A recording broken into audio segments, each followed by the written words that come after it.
Ukraine యుద్ధాన్ని ముగించి తీరాల్సిందేనన్నది America అధ్యక్షుడి ఆరాటం. మరిన్ని భూభాగాలను సొంతం చేసుకోవాలన్నది రష్యా వ్యూహం. ఆలస్యం చేసే కొద్ది ప్రమాదమేనని ఉక్రెయిన్ ఆందోళన. ఈ నేపథ్యంలో కాల్పుల విరమణ ప్రక్రియపై ప్రపంచమంతా ఉత్కంఠగా ఎదురు చూస్తోంది. ఉక్రెయిన్ వైపు నుంచి గ్రీన్ సిగ్నల్ వచ్చింది. అయితే రష్యా వైపు నుంచి మాత్రం కన్ఫ్యూజన్ సమాధానం వచ్చింది. కాల్పుల విరమణకు అవుననో కాదనో పుతిన్ చెప్పలేదు. దీంతో యుద్ధం ముగింపుపై నీలి నీడలు కమ్ముకుంటున్నాయి.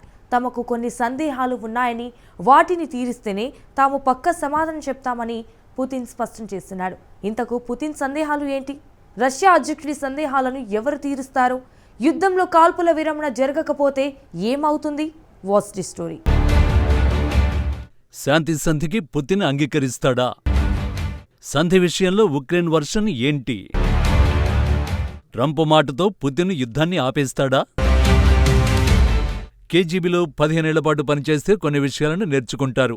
ఒక దేశాన్ని 25 ఏళ్లుగా పరిపాలించినప్పుడు మరిన్ని విషయాలను తెలుసుకుంటారు.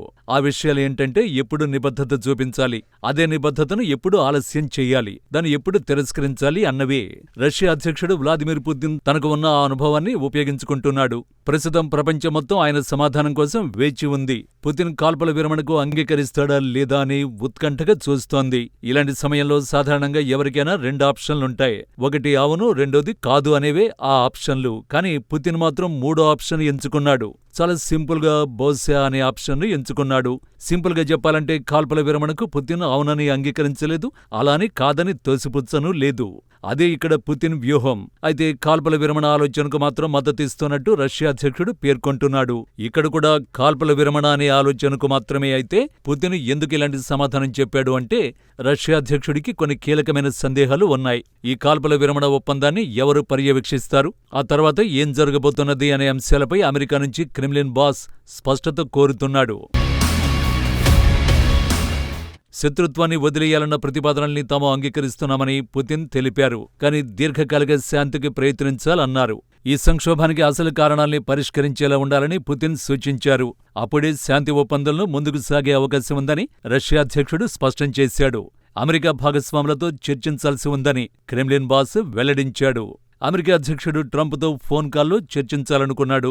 అయితే సంఘర్షణను శాంతియుతంగా ముగించాలన్న ఆలోచనకు తాము మద్దతిస్తున్నట్టు పుతిన్ తెలిపాడు. ఈ వ్యాఖ్యలు పుతిన్ చేసింది 13న సాయంత్రం. ఆ రాత్రి రష్యా అధ్యక్షుడితో ట్రంప్ దూత స్టీవ్ విట్కాఫ్ సమావేశమయ్యాడు.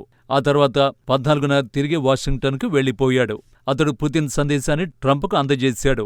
అయితే కాల్పుల విరమణపై అమెరికా అధ్యక్షుడు ఆశాజనకంగా ఉన్నాడు. రష్యా నుంచి సానుకూల సంకేతాలు వస్తున్నట్టు ట్రంప్ చెప్పాడు. ఉక్రెయిన్ను కనికరించాలని రష్యా అధ్యక్షుడు వ్లాదిమిర్ పుతిన్కు తాను విన్నవించానని అమెరికా అధ్యక్షుడు చెప్పారు.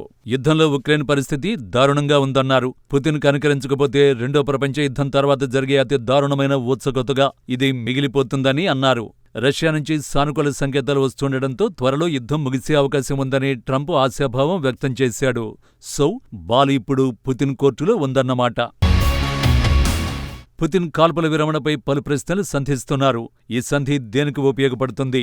సంధి సమయంలో ఉక్రెయిన్కు మరిన్ని ఆయుధాలు లభిస్తాయా? ఎవరైనా ఒప్పందాన్ని ఉల్లంఘిస్తే ఎలా? ఈ కాల్పుల విరమణను ఎవరు పర్యవేక్షిస్తారు?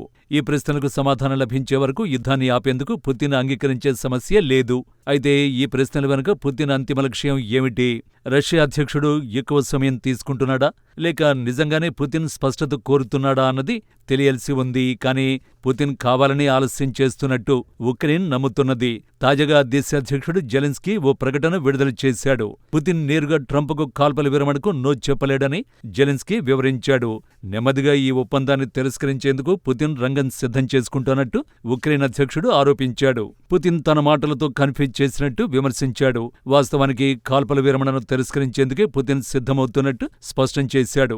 యుద్ధాన్ని కొనసాగించి ఉక్రెయినియన్లను చంపడమే పుతిన్ లక్ష్యమని ఆరోపించాడు. కాల్పుల విరమణపై ట్రంప్కు నేరుగా నో అని చెప్పేందుకు పుతిన్ భయపడుతున్నట్టు జెలెన్స్కీ వివరించాడు. పుతిన్ మాటల మాయ చాలా స్పష్టంగా ఉంది. రష్యా అధ్యక్షుడు కాల్పుల విరమణకు ఓకే చెబితే వెంటనే యుద్ధాన్ని ఆపేయాల్సి ఉంటుంది. ప్రస్తుతం యుద్ధభూమిలో పుతిన్ మరిన్ని ప్రయోజనాలు పొందుతున్నాడు. పశ్చిమ రష్యాలోని కర్స్క్లో ఓ కీలక పట్టణానికి మాస్కో సేనలు విముక్తి కల్పించాయి. కర్స్క్లో ఉక్రెయిన్ నుంచి 90% భూభాగాన్ని తిరిగి స్వాధీనం చేసుకున్నారు. ఇలాంటి సమయంలో యుద్ధ విరమణ ప్రమాదకరమే. ఒకవేళ అక్కడ రష్యాకు ప్రతికూలంగా పరిస్థితులు ఉంటే పుతిన్ సమయాన్ని వృధా చేసేవాడు కాదు. ఎందుకంటే ఉక్రెయిన్ మరింత దూకుడు ప్రదర్శించేది. ఇప్పుడు యుద్ధ విరమణపై పుతిన్ చేసే ప్రకటనపైనే జెలెన్స్కీ ఆశలన్నీ పెట్టుకున్నాడు. ఎందుకంటే పుతిన్ ఒకవేళ కాల్పుల విరమణకు అంగీకరించకపోతే అప్పుడు సీన్ మొత్తం జెలెన్స్కీ మార్చేయగలడు. నిజానికి యుద్ధాన్ని ఆపకుండా పోరాటానికి సిద్ధమైన జెలెన్స్కీపై అమెరికా అధ్యక్షుడు డొనాల్డ్ ట్రంప్ నిప్పులు కురిపించాడు. అతడి తీరుతో మూడో ప్రపంచ యుద్ధం వచ్చే ప్రమాదం ఉందని మండిపడ్డాడు. ఇప్పుడు పుతిన్ కాల్పుల విరమణకు కుదరదని చెప్తే ఆ నింద రష్యాపై పడుతుంది. ఇక్కడ మీకు చాలా గందరగోళంగా అనిపించొచ్చు. సింపుల్గా చెప్పాలంటే యుద్ధం విషయంలో పుతిన్కు ఇంకా క్లారిటీ రావాల్సి ఉంది. ఈ విషయాన్ని తేల్చుకునేందుకే పుతిన్ మరింత సమయం కోరుకుంటున్నట్టు స్పష్టంగా తెలుస్తోంది. అయితే నెక్స్ట్ ఏం జరగబోతోంది అన్నదే ఇక్కడ కీలకమైన ప్రశ్న. చాలా వరకు డొనాల్డ్ ట్రంప్ పుతిన్ చర్చలపైనే ఆధారపడి ఉంటుంది. శాంతి చర్చలు అవసరమని క్రెమ్లిన్ చెబుతున్నది. తాను పుతిన్ను కలవడానికి, చర్చించడానికి సిద్ధమని డొనాల్డ్ ట్రంప్ చెప్పాడు. యుద్ధాన్ని త్వరగా ముగించాల్సిన అవసరం ఉందని అమెరికా అధ్యక్షుడు స్పష్టం చేశాడు. సంఘర్షణల్లో నిత్యం ప్రజలు చనిపోతున్నారన్నాడు. దాని గురించి ఆలోచించవలసిన సమయం వచ్చిందని ట్రంప్ వివరించాడు. ఇక్కడ పుతిన్కు స్పష్టమైన లక్ష్యం ఉంది.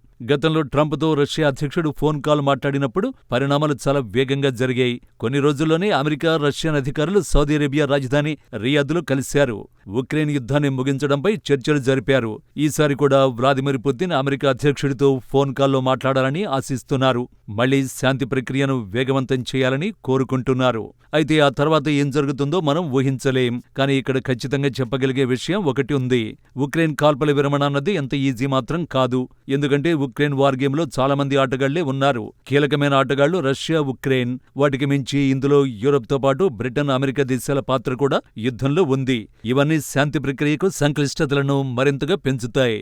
ఇది సమస్యలో ఒక భాగం. ఇక రెండోదేంటంటే ఇప్పుడు చేస్తున్న ప్రయత్నాలన్నీ కేవలం తాత్కాలిక శాంతి ఒప్పందం కోసమే. ఇది కేవలం 30 రోజుల కాల్పుల విరమణ మాత్రమే. అంటే శాశ్వత శాంతికి ఇది ఓ మెట్టు మాత్రమే.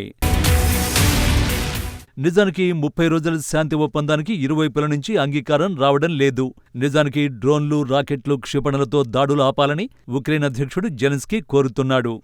ఇదే ప్రతిపాదనను ఫ్రాన్స్, బ్రిటన్ కూడా చేశాయి. కానీ క్రెమ్లిన్ నిరాకరించింది. ఇప్పుడు ట్రంప్ సిద్ధం చేస్తున్న ఈ ఒప్పందానికి మాత్రం పుతిన్ అంగీకరిస్తాడా, లేదా తాత్కాలిక కాల్పుల విరమణ ఒప్పందాన్ని ట్రంప్ ఎలా పూర్తి చేస్తాడు అన్న ప్రశ్నలు అందరిలోనూ మెదులుతున్నాయి. ప్రస్తుతానికి మాత్రం తాత్కాలిక కాల్పుల విరమణ అన్నది అసాధ్యం. కానీ ఈ పరిస్థితి మారుతుందని ఆశించొచ్చు.